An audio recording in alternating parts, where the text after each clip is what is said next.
Now this is Grandma Manker talking about growing at my childhood in Corinth. I was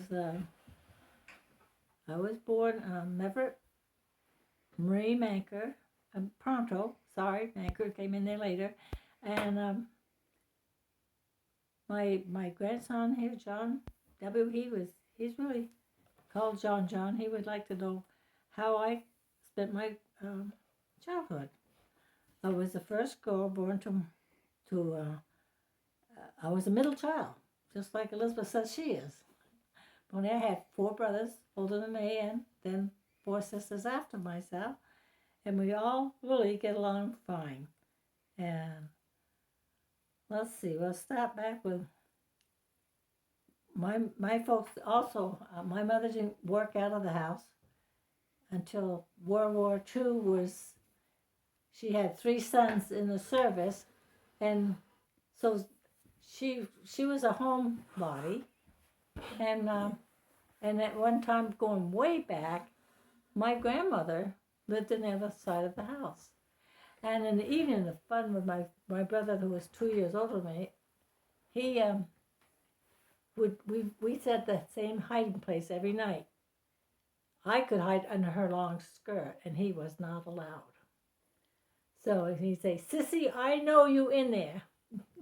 But it was a game, and we didn't have electricity.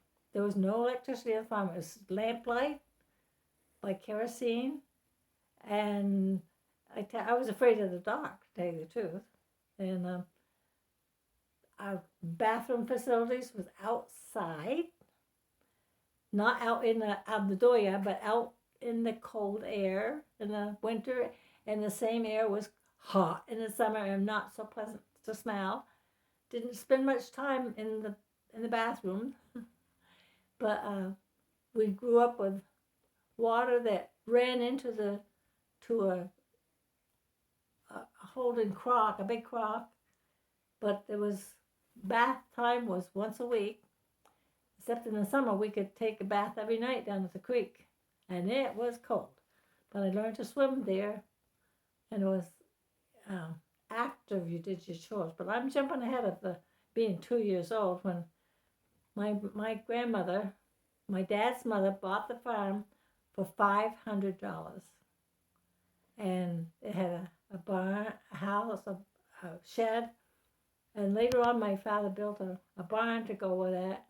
And this is 2022, and there's not a building on the land, nothing.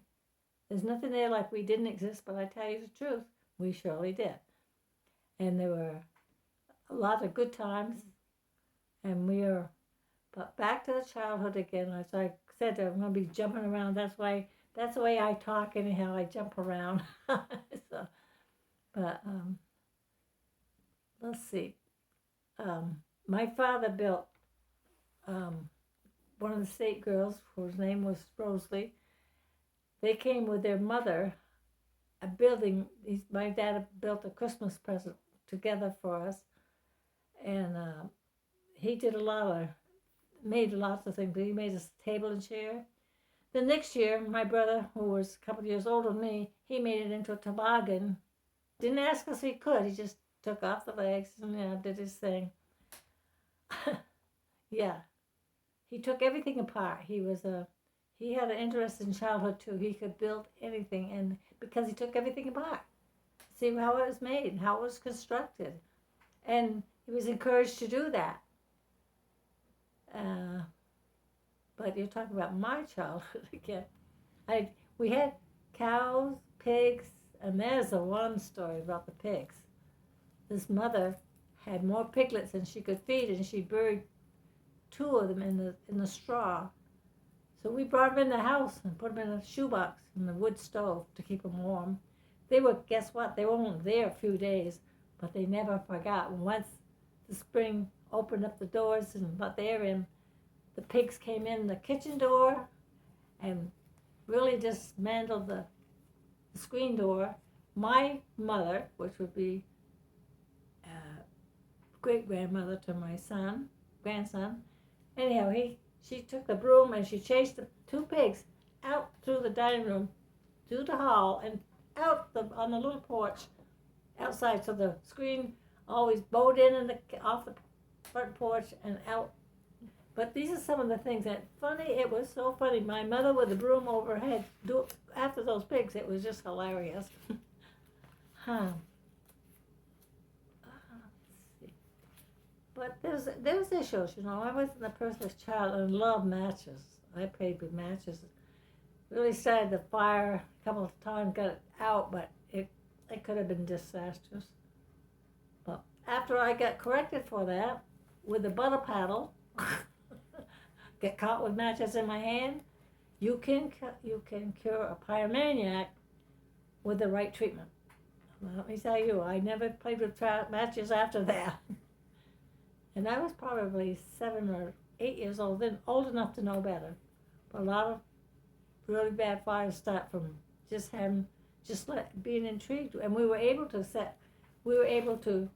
responsibility. We could build fires in a wooden stove we had out there that kept things from spreading. We were encouraged to do these things, but they had to be done in the right order.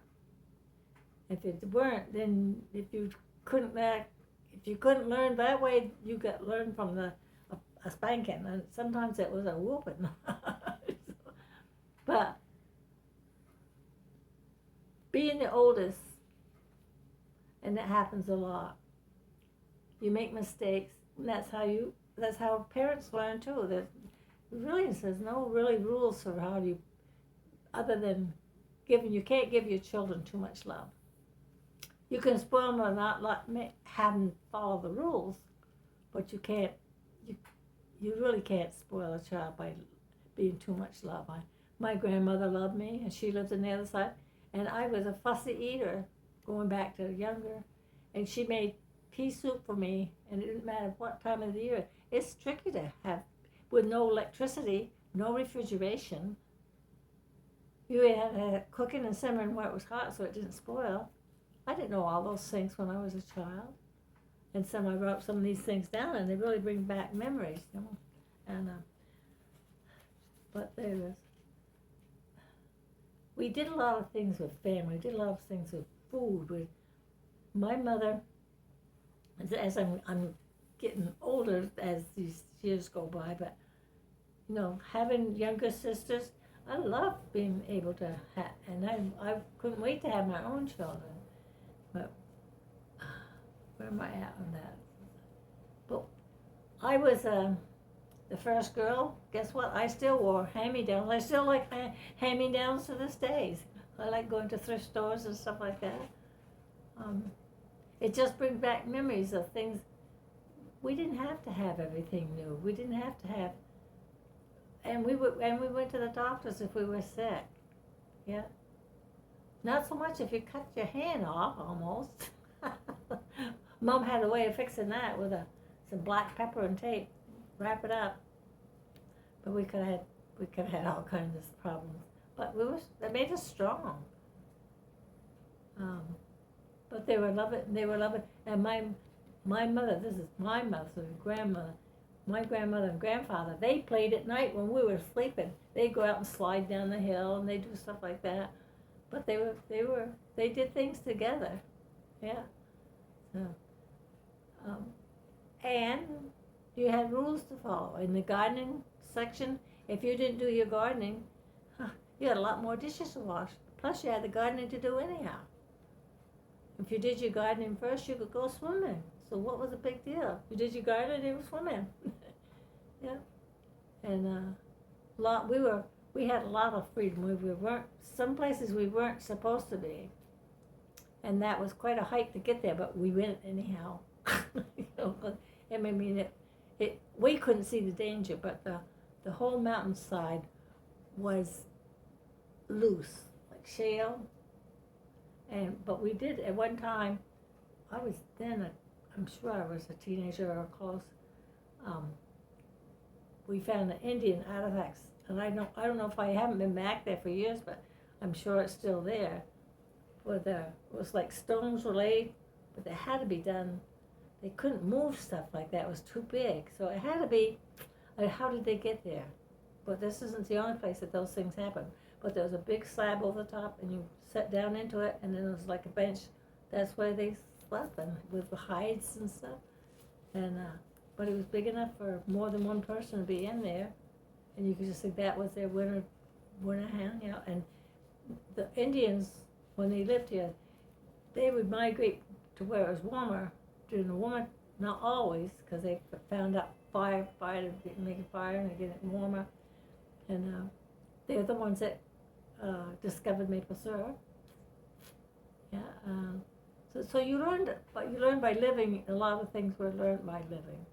And we went fishing a lot. We did a lot of fishing. I used to like that. I did take my boys fishing, and Greg liked it. But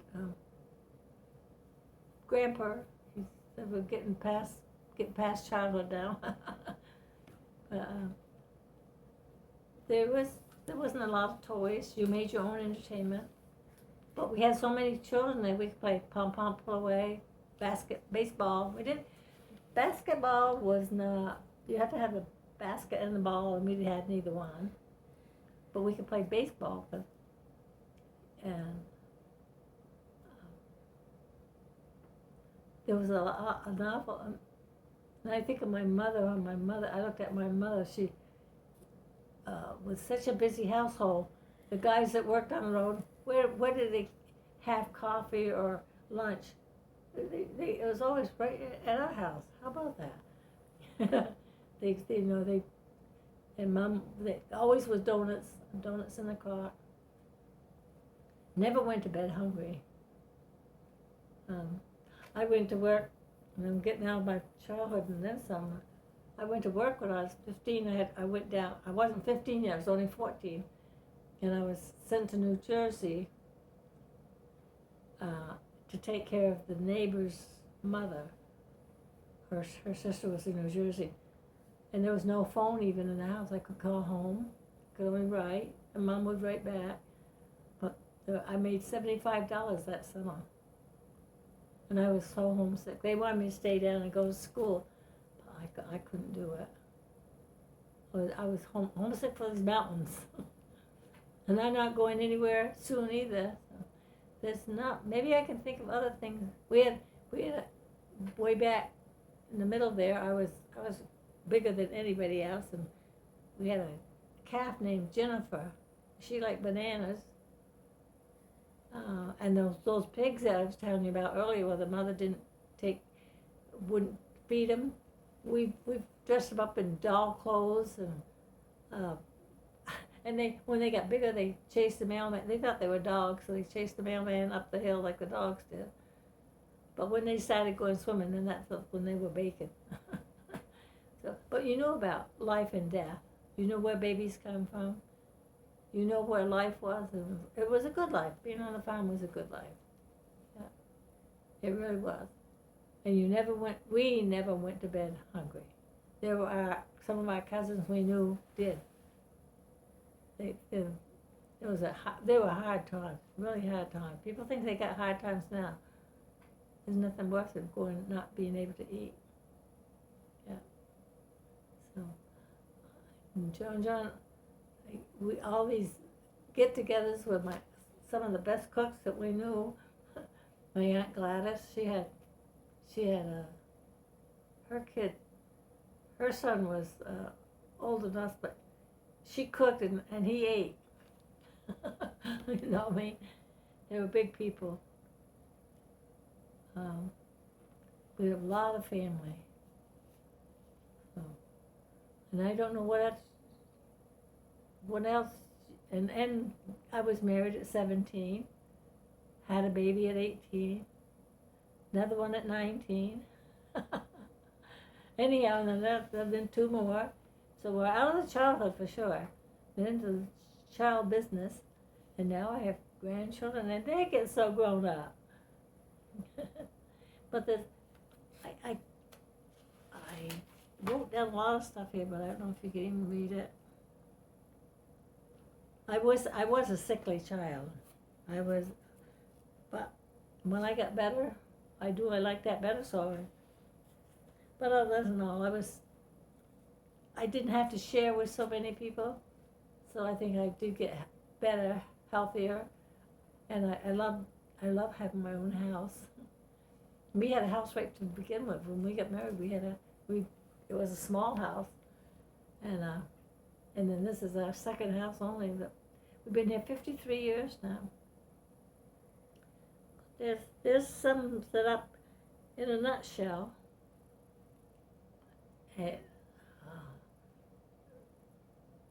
Sometimes I didn't think my parents understood me, but you better not question them out loud or you were in trouble.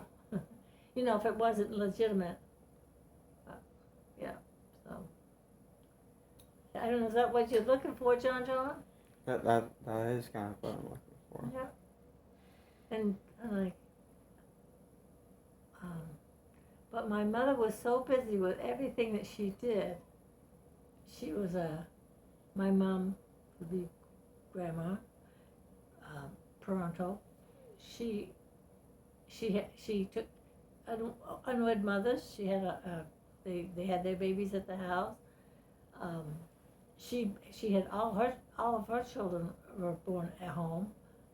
My father was the doctor, but the doctor came after that. He was a veterinarian also. My dad never went to school. He wanted to go to school, but there was no money to send him. But the people in Corinth, if they had a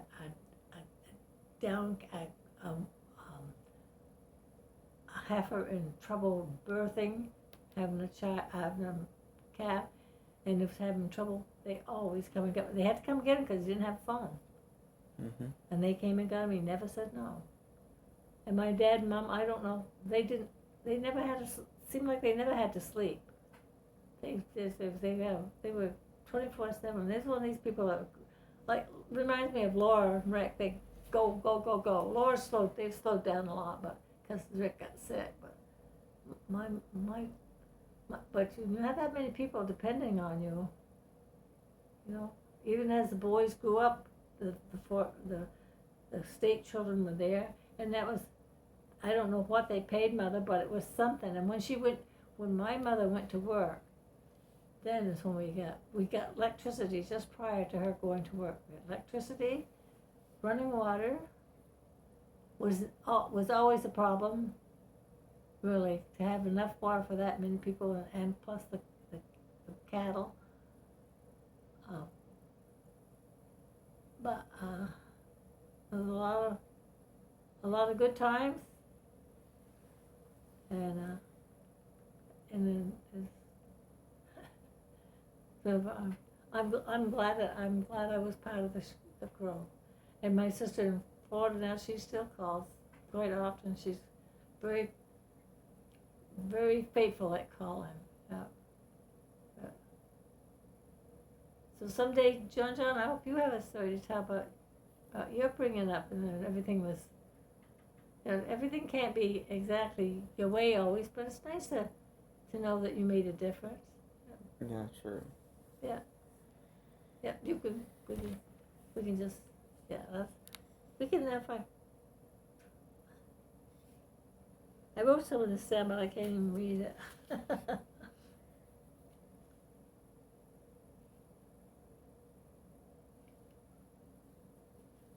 Yeah, some of this is true. Sometimes I'm coming and going. Let's see, what else have I got here? Yeah. But one Christmas in particular, John, we had, and there was no money. Didn't go shopping. My mother, she had a table like this, and Christmas morning it was covered with pies, molasses cookies. I mean, the whole table was, I don't know how she had time to cook everything. That whole table was just full. You take 15 or better people eating it, it's not going to last long either.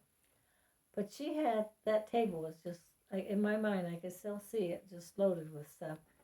My father had ordered a crate of oranges. That's like it's not quite a bushel, but it came in a crate, and they had to order it on, it had to be, it came by train, and they had to pick it up in Bradford. We had a crate of oranges, that food, and we had the Christmas dinner, and then we had a piano sitting in that dining room. It was kind of, it was a little bit. That wasn't a dining room at that time. She's changed the living room and the dining room. Sometimes it was that way, and sometimes the other one was, Mhm. So towards the end, it was always that dining room. But anyhow, she made. We played the piano. I could play the piano. I had the ability to do that then. Never had a lesson. There wasn't even $1 to have a lesson. Had no way of earning money myself, so there was. When you live 11 miles from nowhere, there's no jobs. So, anyhow, with this Christmas story, we had a crate of oranges. You could eat yours or give it away. It was your orange. It was a crate of oranges, and that was Christmas. And my brothers brought up a Charlie Brown Christmas tree that morning, and we decorated it. Yeah, but we were all together. Yeah, all my brothers, all the whole family was there. To me, that was Christmas. Yep. So, are you happy with your childhood, John? Yes, ma'am. Yeah. With your parents? Is that Yeah. your dad sort of this. John says he doesn't want to hang out with me because I talk too much. On occasion. Yeah. It really depends on the day. Yeah, well, you didn't feel good either. Mhm. Yeah. But he's a good dad.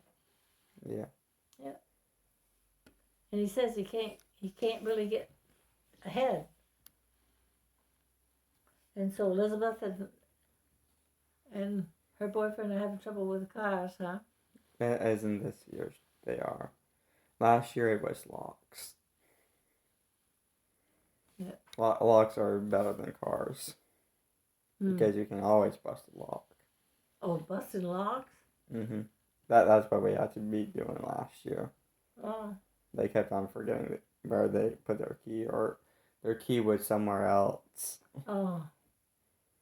Yeah. This new key thing is nice. Where you have to have it with you to The start key the car. fob. But you gotta have it with you to start the car, or you can start the car from inside. This is the first car we ever had. You could do that too. Yeah. Yeah, it's kind of nice. Yeah, you get it started from inside. Mhm. Yeah, and we've never had one like that before, but we got a lot of money. Like the Corvette, that was expensive when we bought it. We could have bought 2 cars for the price of that Corvette, but the Corvette has kept its value, or the other 2 cars would be junk. Yeah, sure. That is still worth at least 15,000. But Laura's already spoken for it. She can have it for $10,000 when. But she's thinking we're going to store it. But I haven't. I know. I'd rather have her have it where she. If it's up here, it's not. It used to be easy for her to come up here, but it's a long ways now. As in right now, isn't good storage currently, but Yeah. that they also have their own garage too. Well, she has a friend. She worked for this.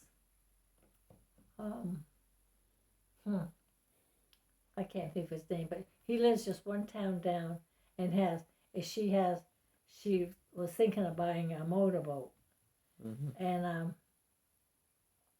that's a big expense too. Yeah, Then you sure. gotta, just running it, getting it where it's supposed to be, paying the fees to have it. Making sure it gets cleaned every time it gets out of the water on occasion. Yeah. As if you go to a different body of water each time, you have to clean your boat. Yeah. If you keep on going to the same body of water, you don't have to. Yeah. Yeah. Well, yeah. But the whole thing is, this guy said she could store it, or she had a motorhome or something like that. She could store it there. But she used to work for him when she first started, and he's a multi-millionaire. He got on the ground floor putting those windmills in. He's got some big bucks. His head on his shoulder. Yeah. But they hauled batteries, used batteries. That's how Donna and Laura both learned to drive. Well, they went to trucking school, and then they got a job with him. Laura got a job first, and then she came up here, brought the truck. She brought a truck up here to get with a load of batteries, or to get a load of batteries, and because she would do it for me, they would bring the truck up, and Donna, I want to go, and she went back with her, and that's how the girls got into trucking. Yeah, and then Donna had boyfriend trouble. She moved back. Well, this guy was married and anyhow, she was young. She's like she didn't want to live that way, so she came back here and things. And then she met another guy that Alan, and he had a girlfriend on the side, and she didn't like that either. I'm either there or not. So she dropped him too. Yeah, but that trucking, Laura. I wish I'd have saved Laura's letters. She could have written a book with the letters that she sent me. They were so detailed. Of course, I didn't have a phone. We did have a phone, but her phone bill was phenomenal. Now they have long distance call. I can't get it because I don't have a computer, or I can't get long distance free, not inexpensive. A lot of them, Laura calls me sometimes, a couple times a day. She hasn't called today, but some days she gets missing home and she calls. So that's kind of it. Was a short childhood, but a lot happened. Yeah. If I'd have been, and now again, like you're talking about things you'd like, if I'd been anywhere near where we could have Olympic swimming or something, I swam like a fish. I mean, I could do all those things, and I was good at it, and loved it. But I went to 4-H camp one time in my teenage, and I outswam the kids, and I outswam the counselors.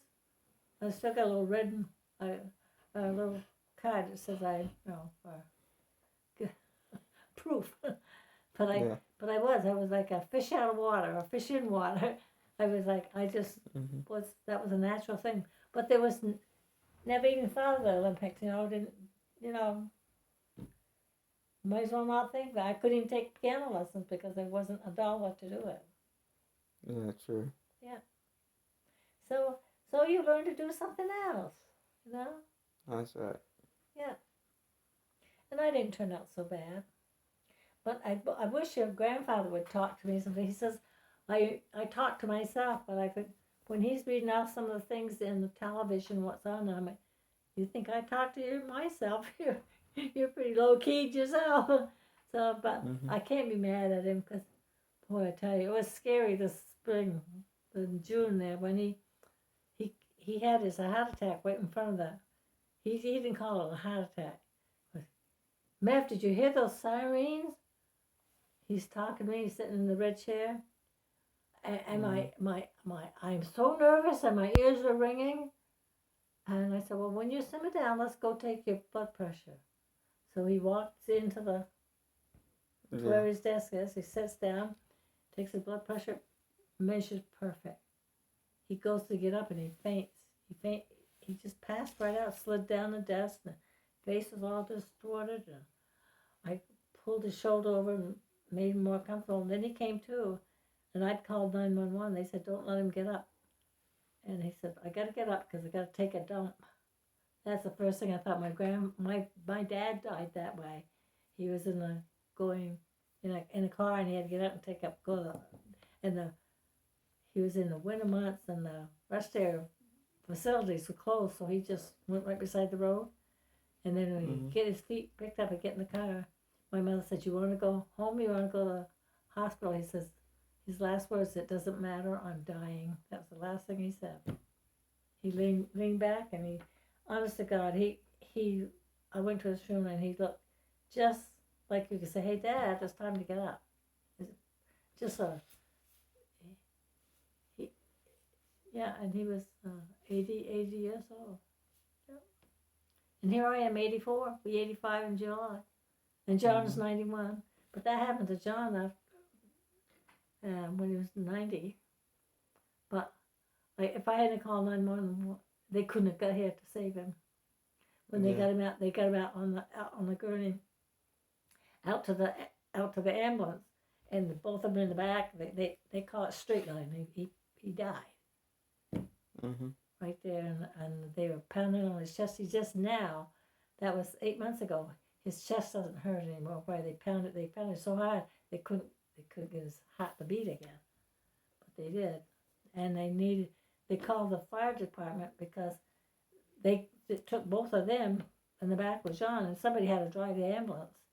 Yeah. So they got him over to the Cottage Hospital, and they had DART coming. They came up from down in White River and picked him up and flew him down. He had surgery, temporary surgery that night, and he was out of surgery at 11 o'clock on Tuesday morning. And on Wednesday, he was sent home at 1 o'clock. So Saturday from you falling asleep on me? Yeah. No, but just had a long day. That's all. I had a long day, a long night. Yeah. What time did you get to bed? 11. 11? Yeah.